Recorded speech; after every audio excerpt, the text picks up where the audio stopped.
Hey, everybody. Welcome back to the You're Not Broken podcast. Today, I'm very excited to have my good friend, practicing orthopedic surgeon and founder of Precision Longevity, Dr. Vonda Wright, back on the podcast. Welcome back. Thank you so much. I love being with you. You were on eons ago. We were talking about sleep. We were. And I love sleep. We can talk about it more. I'd rather do it than talk about it, frankly, but yeah, I love sleep. Let me just show you how this is supposed to go. But today, you just we were so excited for this to come out because we knew it was coming out in the world, and then it came out. The musculoskeletal syndrome of menopause. Yes. We've now drawn a line in the sand and declared it a thing. Mm-hmm. This is not like a minority rare autosomal recessive issue. No. Can you tell us how big this is? Yeah, 70 to 80% of all women starting in perimenopause will manifest a musculoskeletal symptom. And we've identified 5 or 6 of them. As we explore more, there will be probably more as we learn more about this. But I thought, as I was thinking about it, it's important to put names to things. Words matter, right? Because you know what, frankly, Kelly, I've polled my social media audience, and I am horrified at the things women have been told by their doctors. It doesn't exist. It's all in your head. You're just aging. Why don't you just accept it? Is it really that bad? Oh, right. All the time. Does it really hurt? Does it really hurt? Yeah. And you know just stop doing the things that you do that make it hurt. Yeah. Or if I just had clinic today. I'm in my clinic. To a woman, they say to me, and I have a really high pain tolerance. I normally don't complain. And at this point, because of where I am in this whole process with you and the other friends in the menopause space, I am fully onto why do women know they can suffer so much? Why do we even know we have a high pain tolerance? Because listen, we're surgeons. I don't like people who are mamby. I love people, but I think there's a certain resilience and toughness we all need to live in. But that does not mean that every single woman has to swallow her complaints and say to me, I have a really high pain tolerance. So that is what, look at me. We haven't even started this. And I am so revved up about, we need words for women to be able to articulate what's going on with them so that they can say, I know that I'm in perimenopause. I'm in the right age. My body hurts. I think I have the musculoskeletal syndrome of menopause, instead of going to their doctor and saying, my hands hurt, my body hurts, my bone, instead of saying 12 things, which frankly, in 15 minutes, that insurance pays doctors for, it's never going to fly. But if we have a nomenclature that doctors can talk about, that patients can talk about, that women can talk about, people who love women can talk about, it puts us all on the same playing field, doesn't it? It makes it real. Yeah. What was crazy to me, I started reading these papers, the misdiagnosis of rheumatoid arthritis, the misdiagnosis of osteoarthritis. And that a lot of, and women will say, they're like, I have seronegative rheumatoid arthritis. And I'm not a rheumatoid arthritis expert, but it's like all the tests are negative, but they told me I still have rheumatoid arthritis, and you're put on these very strong drugs. Yes. Right. Very Talk strong about the medification. What is that called? The polypharmacy of midlife, right? Mm-hmm. So let's pretend you never learned about hormones, estrogen, testosterone, midlife. Like now between your and my lens, like everything we see, we're like, oh yeah, that started at 48. Yeah, right. Right. We can't not see it because we're so trained to see it now. Yeah. But let's back up and be like, what if you never learned about or cared to learn about midlife hormones? What would you be offering these women? What would you be telling them? Yes, I love that you started there. I am a whole person surgeon. there are surgeons who just love the blue room: eat, drink, sleep, die. That's the whole. And for those of you who aren't surgeons, most ORs are blue or something like that. So, but I am a whole person surgeon, meaning I am likely to talk to you about your nutrition and your muscles and on your whatever. So if I didn't know a thing about hormones and someone came in with one of these things, I would have started with, well, let's talk about your anti-inflammatory nutrition, because many things in the musculoskeletal system are due to high levels of inflammation, such as frozen shoulder. I've treated frozen shoulder for my entire career. I knew it was a condition of inflammation. Diabetic people get it. Diabetic men get it. Diabetic women, when your glucose is just out of control. So I start talking about anti-inflammatory nutrition, cutting out simple sugars, not cutting out carbs, but focusing on the fiber, all the things we talk about all the time. Fiber carbs, the complex carbs. And then I'll move on to, and I handwrite all these notes for each and every patient because I want to send them home with something that connects us. So I write the same thing 40 times a day, but anti-inflammatory nutrition. Then I talk about building lean muscle mass, because muscle unloads the joints. For instance, if somebody has joint pain or arthritis, we talk about how to do that. I talk about if they can tolerate it. We talk about impacting our bones. And if they can't tolerate it, I have all the answers to how to impact your bones without running on the road, which hurts some people. So those three things. Sometimes we talk about, before we ever get to medications or the medical side of it, we talk about rest and relaxation, right? Overstimulation of our sympathetic nervous system. I mean, it keeps us buzzing, right? And amplifies pain. I would have talked about all those things, but now what I do is I put the icing on the cake and I ask women to make their hormone replacement decision to go along with it. And then I give them the resources to find clinicians who can evaluate and manage those drugs for them. Beautiful. When you see people go on hormone replacement therapy, like, they'll say, the experts will say, if you're on the right dose of estrogen and progesterone, your hot flashes should decrease by 80%. Yeah. Do we have that for the musculoskeletal syndrome of menopause? Like, should we be like, it should decrease by 50%? As subjective as that is, like, do women come back and they're like, I'm pain free? Like, how dramatic is it when hormones were the reason and then they get their hormones back? They're saying, oh my God, it's so much better. I'm not crawling out of bed anymore. It's amazing. And so, that's one of the big studies that needs to be funded, is to track musculoskeletal symptoms. I mean, and it's something one of the big menopause platforms could easily do. And not many of them are tracking musculoskeletal symptoms at this point. Maybe I got to talk to them about that. But they could quickly then recheck in a survey manner. Yeah, totally. I mean, people think about estrogen in bones, but I don't, it's another step to get people to be thinking about tendons, ligaments, collagen. I read a paper talking about the intravertebral discs and the role of estrogen on intravertebral discs. And it's like the, osteoporosis drugs can help the vertebral bones, but they don't help the discs. The estrogen helps the discs. And it was the first time I had really thought about, like, oh, if you want to talk about preservation of the spine, you got to be thinking of disc, which the other drugs don't touch. Well, and when you think about it, the pain that comes with the spinal collapse is partly from bone collapse.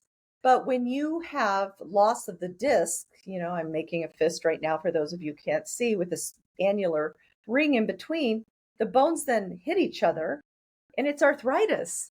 And the same kind of bone spurs that happen in your knees grow in your spine, and then you impinge nerves. So you've got this cascade of pain creators, if you will. Yeah. I mean, I think so. What I hear from so many women is the doctor's like, it's just arthritis. It's like this wave of hand of just arthritis. And it's like, it's debilitating and we don't have a lot of treatment for it. Oh yeah, it's devastating. It robs people of mobility, which then makes them die of sedentary death syndrome. There's nothing just about arthritis. Tell me, what's sedentary death syndrome? Yeah, so I wish I had made this up, Kelly. I've been using that term my whole career. Dude, I'm today years old. Oh, you're hearing gonna this. love it. So there's I can't remember his name, some doctor in Columbia, Missouri, at the University of Missouri, who, again, words matter, right? He said there are 33 chronic diseases that kill us to the tune of like 250,000 people a year. And do you know what cures them all, or do you know what modifies them all? Mobility, getting up off our chairs, purposely moving every day. And they're all the things you ever thought of: heart disease, stroke, dementia, arthritis, hypertension, all the disease, diabetes. Did I say that? All the diseases we die of. The one, and because I'm a mobility doctor and from multiple diocese, I would say if you're hypertensive, you take a drug for that. You diabetic, take several drugs for that. Cardiovascular disease, another drug for that, another pill for that. The one pill that will save you from all of these diseases is mobility. So let's get up and go. And I mean, that is just so true today. It can save us from the ravages of chronic disease. I think the role of, when I say mobility, I mean like stretching, flexibility exercises. I think people think it's yoga or nothing. Oh. But like I think at age 40, if you're not doing range of motion and stretching, like you get stiff quick. What's your like, what do you see in people who are like, they only want to run, or they only want to do like these one trick pony? I only want to lift heavy weights. But it's like there's just like this range of motion activities I think are super underappreciated. Well, and I'll answer that. But do you know why I started using the word mobility early in my, I wrote my first book in 2008. The reason is because when I said exercise, people's faces glazed over. They didn't want to have a conversation anymore. But when I say mobility, it's a new word, right? So, but to your point, with age, the collagen cross-linking, the covalent bonds between collagen and tendons and ligaments get stronger. And so you lose the natural pliability that make us Gumby as children and make us stiff, hunched over.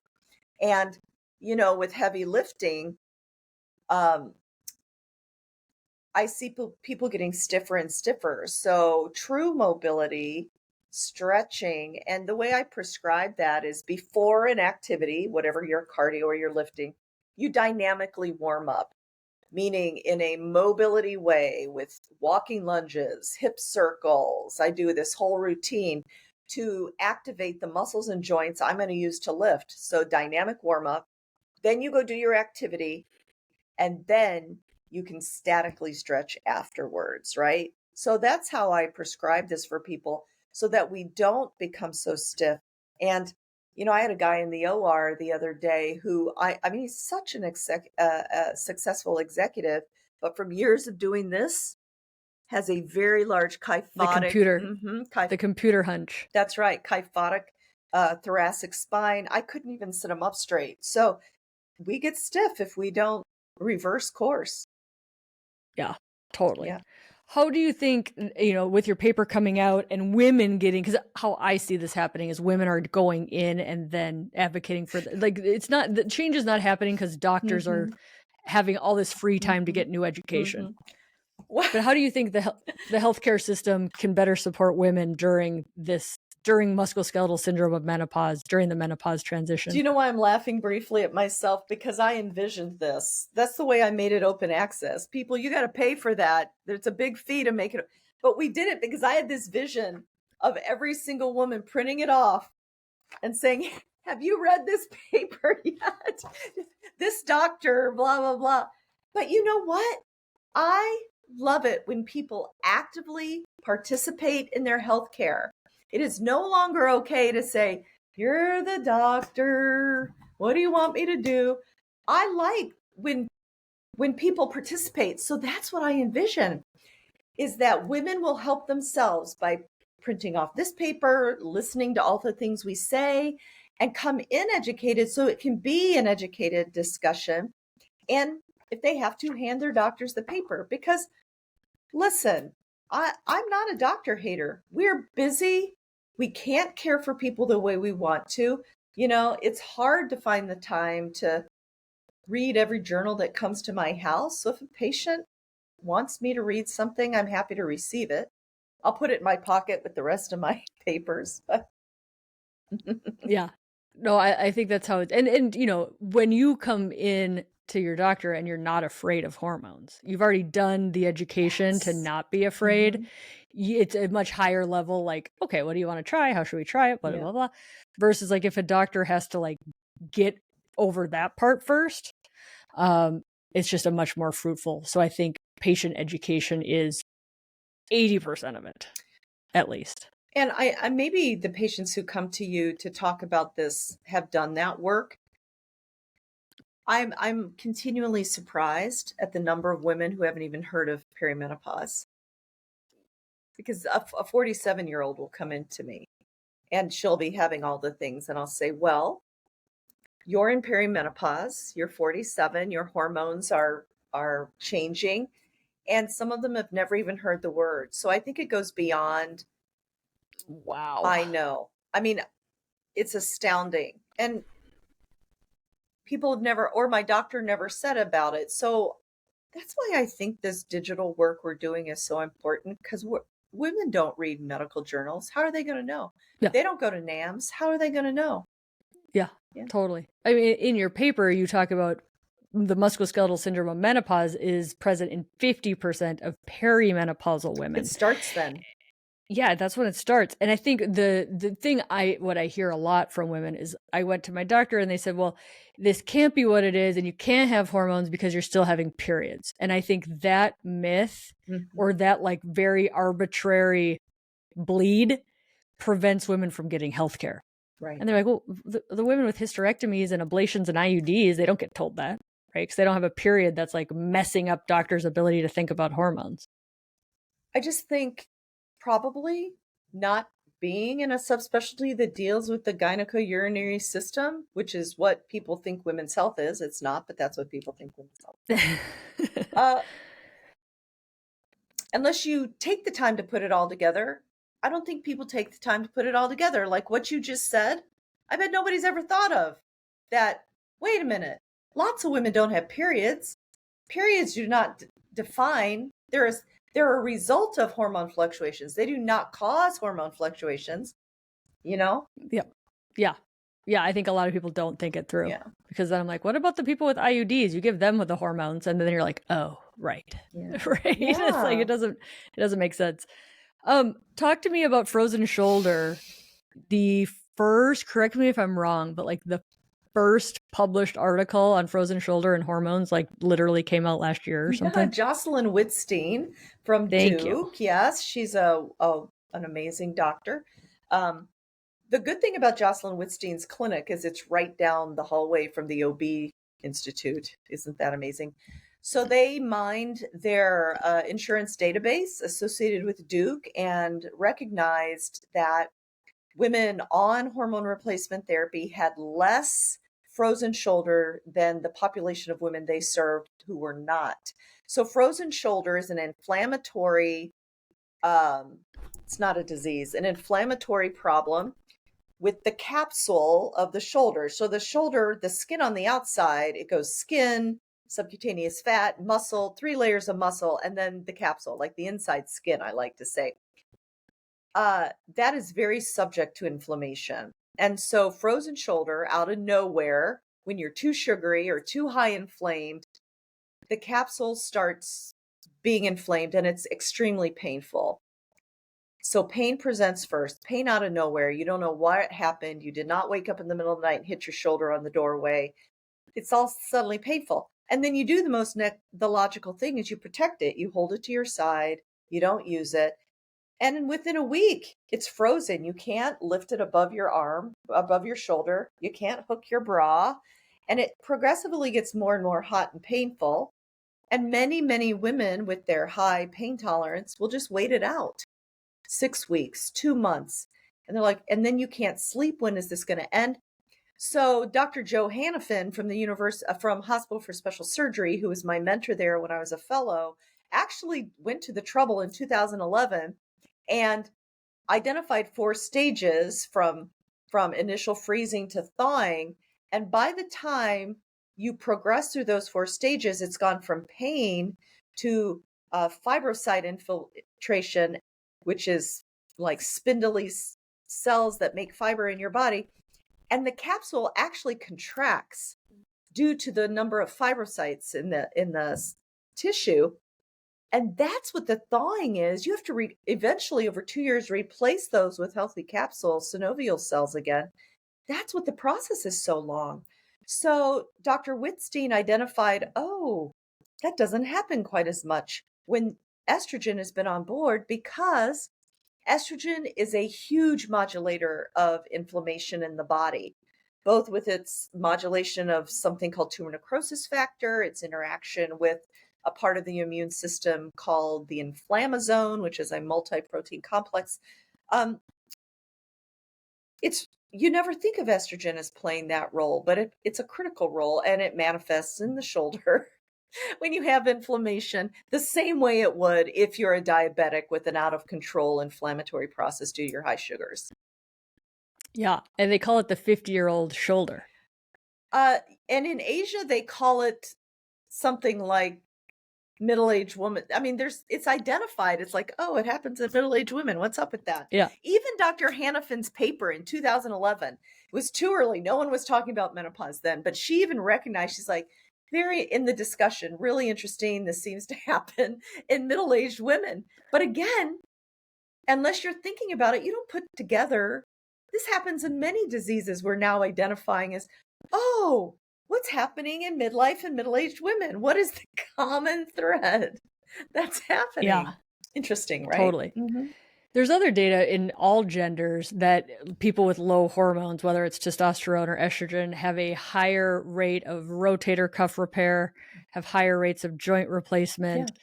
Like they're starting to talk about the role that having normal hormones, can define that, but like basically low hormones makes you more susceptible to joint issues and joint surgeries. You'll love this, Kelly. So testosterone has long been recognized in orthopedics men, amongst orthopedic surgeons, as low testosterone as a contributor to tendon and ligament rupture. I mean, we've been talking about that since I got out of my fellowship in 2004, right? One of my colleagues, Victor Priss, started studying it in Achilles tendon. He's like, why are all these men rupturing their Achilles when they're in their mid-40s? Oh, because they start having testosterone fluctuations that they normally don't have. We've known it a long time. We happily draw testosterone levels in men and then send them somewhere to be supplemented. Because listen, I don't want to stop somebody from making sperm because I'm not an expert in that. I send them on to our, but you know what? We've known that a long time. And I think the pieces went together easier because 94% of all my colleagues are men. Right. Right. Yeah. They were, these poor guys were not born with the gift of ovaries, and so they're not going to get it. Yeah. Yeah. They don't see it as relevant. Yeah. There's this one study, and it's a small group of men, and it was men, I believe, after hip fracture or hip replacement. It was an orthopedic study. Oh. They actually put them on very high dose testosterone immediately post-op. I don't know if you remember this I gotta study. look it up. High dose testosterone, like off the top of my head, 400 or 600 a week. And they were looking at like rehab, how quickly they got out of the hospital, and that it wasn't statistically significant in getting out of the hospital faster, which is why I'm convinced this study didn't go anywhere, because it was not going to save the hospital money. But they did significantly better in like rehab, that they just got put on testosterone immediately post-op. I'm going to look it up. I thought that was a clever study. That is clever.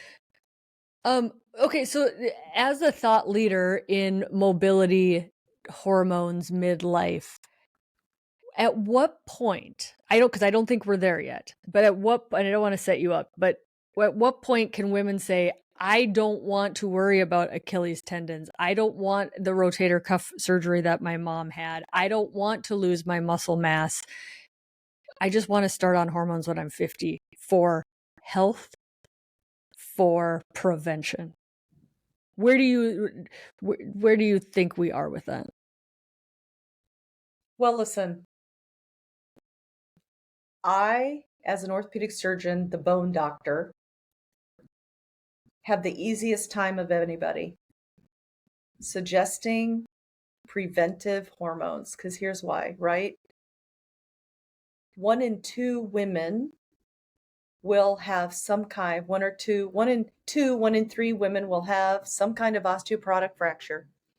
And 70% of all women or 70% of hip fractures are in women. And I have been tracking DEXA scans in all ages of my women. And I had a 24-year-old last week with low bone density. And we can talk about why I think that is. So if the FDA has approved hormone replacements for prevention of osteoporosis in women with a risk factor, which can be as simple as your mother is shrinking or you smoked for a while, that's enough reason for me. Now, I personally, and I'll probably get a lot of hate for this, but I personally believe the data when Lisa Mosconi says that my brain is full of estrogen receptors and that my starving brain that could not identify an Atson pickup, I just had to say, I need my thing like this. When I had brain fog, I choose to believe that my estrogen receptors are starving. I choose to believe the cardiovascular data that at the right timing, estrogen is going to save my heart because all of my family dies of cardiovascular disease. What is the worst thing that's going to happen if I'm wrong? Well, I'm going to have the slightly increased whatever risk of I don't even want to say it out loud. I could be at slightly increased risk of, because we know that HRT doesn't contribute in a mind-blowing way to cancer. What if I'm wrong? Well, that's the worst outcome. What if I'm right? That I can save your bones, that I can save you from lying in bed in a pool of your own pee with a heart so bad that I cannot even get you cleared for surgery, swimming in dementia.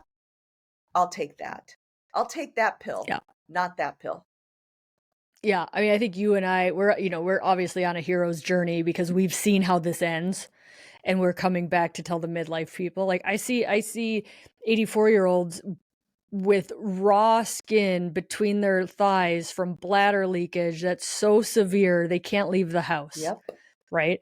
And like we see this happen, and you see this happen with the hip fractures, and it's like we're coming back to be like, we know how this ends. We want to do something about it. And the culture change of prevention versus just let's deal with it when you're down the road is happening. It's slow, but I think it's happening. I think the Gen X people are, taking care of their parents, which certainly they're seeing how it ends. Is it this is what I want to ask you about this. Is it too strong a statement to say that an elderly hip fracture is a death sentence? No. Because listen, 50% of the time you do not return to pre-fall function, and 30% of the time you outright die in 1 year. The rest of the time, bones are silent until you break them. People don't even know they have bones. I mean, I sometimes ask people, look at your wrist, that's a bone. Look at this is a bone. People don't even know, they're silent. But I am telling you for sure, a fractured bone, especially a big bone, like a hip femoral neck, is excruciating. Yeah. And so if you don't die, if you do manage to get back into the house you raised your family in without getting a bed sore from laying in bed in a pool of your own pee because you can't control your bladder, you will have suffered for 3 to 6 months because old bones heal more slowly. Yep.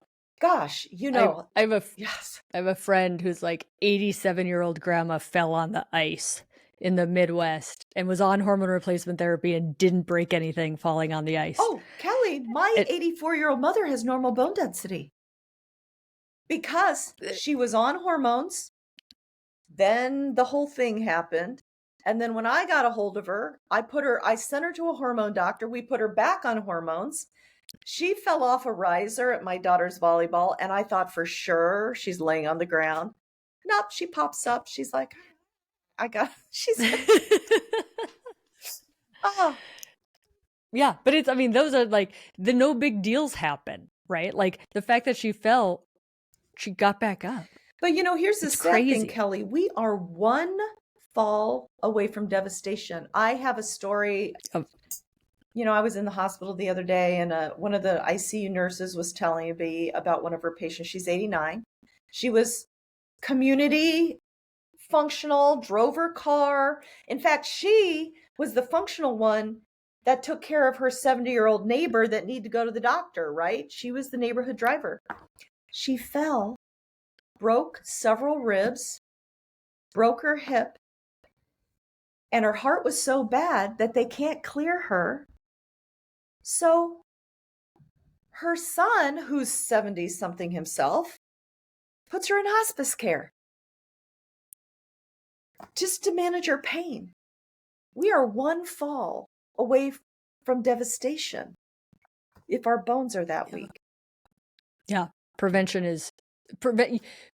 asks a lot. It asks for you to think about your future self. And that's hard. And it's hard to do. Can you give us, before we wrap up, give us insights on the 26-year-old with the low bone density? Yeah. What are risks for that? So let's talk about that. So there are a few main reasons that I'm seeing this. I see this often with you come in with a femoral neck stress fracture, how'd that happen? Or just something spurs me. Here's why it happens. Number one, we have been fed the crock of shit that we have to be little and don't get to eat, on top of the fact that now that the generation of children being raised are sedentary. So not only do they want, we're coming out of this, thankfully, but not only were we taught to be little, holding up my pinky little, but we became sedentary. So even impacting our bones didn't work. So that's number one. Even those women that were active athletes, for 52 years, we've had Title IX, where sports are equalized at the high school and college level for women. Well, we have that, but we're still told we got to be little. So these women live in relative energy deficiency syndrome and don't have periods for years. I was that way. I was a dancer. I wouldn't have periods for 6 months. And nobody ever talked to me about it. Now, lots of young girls, if that happens, are being put on birth control, so to regulate so that they can. So then all those women coming up were either told to be small and are sedentary, told to be small and are in energy deficiency. And we're ending up with younger and younger women with osteoporosis. And then insurance companies tell us that you can't get a DEXA scan until you're 65. Well, I'm sorry, when you've lost 10 to 15 to 20% of your bone density in the time surrounding perimenopause to postmenopause, what is that?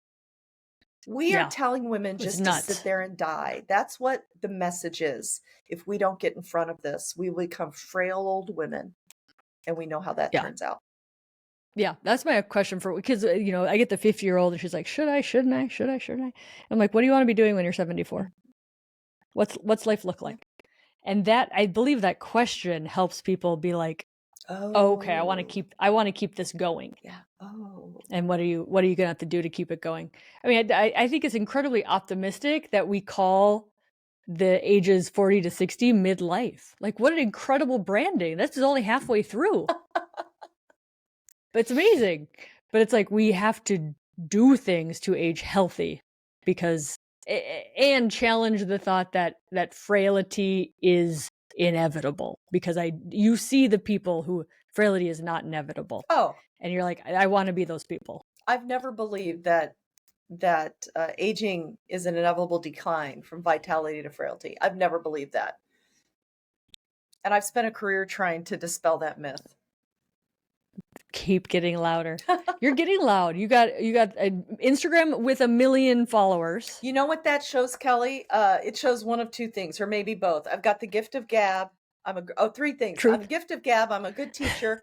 And the need is so tremendous. Yes. Yeah, absolutely. Yeah. And the book coming out 2025, Yes. tell us. So I'm writing it now. It's called Unbreakable: How to Go I Strong, love that name. Live Long, and Age with Power.